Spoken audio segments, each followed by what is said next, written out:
RBI ಗೈಡ್ಲೈನ್ಗೆ ಒಳಪಡ್ತದೆ ಮತ್ತು ಆ ಗೈಡ್ಲೈನನ್ನು follow ಮಾಡಿದೆವಲ್ಲ ಅದನ್ನು ರಾಜ್ಯ ಸರ್ಕಾರ ನೋಡಬೇಕು. ಆದರೆ ಇಲ್ಲಿ ಕಾನೂನು ಕೈಗೆ ತೆಗೆದುಕೊಳ್ತಾ ಇದ್ದಾರೆ. ಈ ಕಾನೂನು ಕೈಗೆ ತೆಗೆದುಕೊಳ್ಳುವುದನ್ನು ಮುಖ್ಯಮಂತ್ರಿಗಳು ಕಟ್ಟುನಿಟ್ಟಾಗಿ ಇದನ್ನು ಜಾರಿಗೆ ತರಬೇಕು. ಪೊಲೀಸರಿಗೆ ಅಧಿಕಾರ ಕೊಟ್ಟು ಪೊಲೀಸರು ಮತ್ತು ಅದರಲ್ಲಿ ಭ್ರಷ್ಟಾಚಾರ ಆಗುವಂಗೆ ಆಗಬಾರ್ದು. ಇದರಲ್ಲಿ ಉನ್ನತ ಮಟ್ಟದ ಪ್ರಾಮಾಣಿಕ ಅಧಿಕಾರಿಗಳನ್ನು ಮಾನಿಟರಿಂಗಿಗೆ ನೇಮಿಸಿ ಯಾವುದೇ ರೀತಿ ಸಾಮಾನ್ಯ ಬಡವರಿಗೆ, ಯಾಕಂದ್ರೆ RBI ಗೈಡ್ಲೈನ್ದಲ್ಲಿ ಹೈಯೆಸ್ಟು ಎಷ್ಟು ಇಂಟ್ರೆಸ್ಟ್ ಹಾಕಬೇಕು ಅನ್ನೋದು ಇದೆ. ಮತ್ತು ಅನ್ರಿಜಿಸ್ಟರ್ಡ್ ಫೈನಾನ್ಸ್ ಕಂಪ್ನಿಗಳು ಭಾಳ ಇದ್ದಾವೆ. NBFCಯಲ್ಲೂ ಅವು ಕವರ್ ಆಗ್ತಾ ಇಲ್ಲ. ಹೀಗಾಗಿ ರಾಜ್ಯ ಸರ್ಕಾರದ ಪ್ರೈಮರಿ ಜವಾಬ್ದಾರಿ ಇದೆ. ಇದನ್ನು ಕಟ್ಟುನಿಟ್ಟಾಗಿ ಕಂಟ್ರೋಲ್ ಮಾಡಬೇಕು. ಮತ್ತು ಇದರಲ್ಲಿ ಭ್ರಷ್ಟಾಚಾರ ಆಗ್ತಾ ಇದೆ.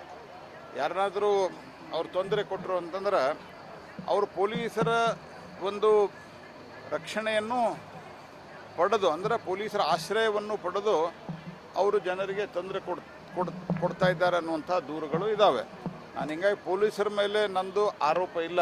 ರಾಜ್ಯ ಸರ್ಕಾರ ಏನು ಒಟ್ಟಾರೆ ಟ್ರಾನ್ಸ್ಫರ್ ಇತ್ಯಾದಿಯಲ್ಲಿ ಭ್ರಷ್ಟಾಚಾರದಲ್ಲಿ ತೊಡಗಿದೆ. ಇದರ ಪರಿಣಾಮವಾಗಿ ಈ ಘಟನೆಗಳು ಜಾಸ್ತಿ ಆಗ್ತಾ ಇದ್ದಾವೆ. ಇವತ್ತು ಮೂಢ ಪ್ರಕರಣವನ್ನು CBI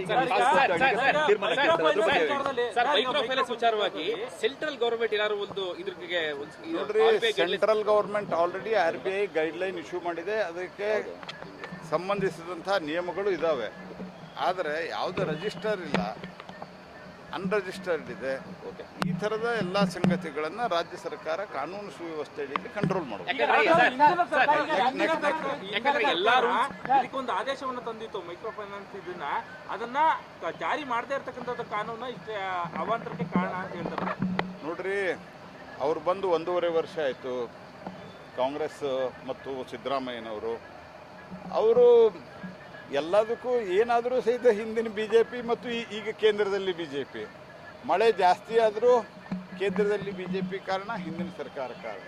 ಮಳೆ ಕಮ್ಮಿ ಆದರೂ ಹಿಂದಿನ BJP ಕಾರಣ. ಇದು ಈ ಬಾಲಿಶ ಬುದ್ಧಿಯನ್ನು ಬಿಡಬೇಕು.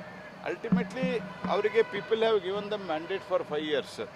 ಚೆನ್ನಾಗಿ ಆಡಳಿತವನ್ನು ಮಾಡಬೇಕು. ನಾನು ಹಿಂದನೂ ಹೇಳಿದ್ದೀನಿ, ನೀವು 5 ವರ್ಷ ಆಡಳಿತವನ್ನು ಮಾಡಬೇಕು ಅಂತ ಜನರ ಅಪೇಕ್ಷೆ ಇದೆ.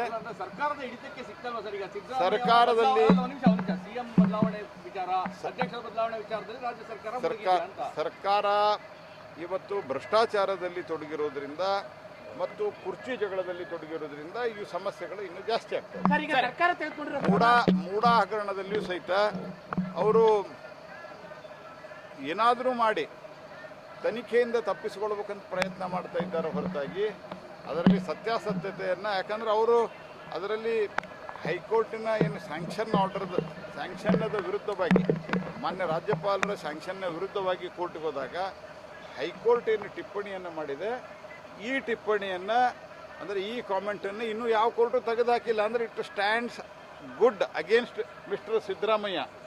ಹಾಗಾಗಿ ಈ ರೀತಿಯಾದಂಥ ಒಂದು ಭ್ರಷ್ಟಾಚಾರದಲ್ಲಿ ತೊಡಗಿ ಅದಕ್ಕೆ ರಾಜ್ಯದ ಉಚ್ಚ ನ್ಯಾಯಾಲಯ ಇದರಲ್ಲಿ ಇರ್ರೆಗ್ಯುಲಾರಿಟೀಸ್ ಆಗಿದೆ ಅಂತ ಹೇಳಿದ ನಂತರ ಅಧಿಕಾರದಲ್ಲಿ ಮುಂದುವರಿತಾ ಇರೋದೇ ಒಂದು ಅತ್ಯಂತ ಅನೈತಿಕ.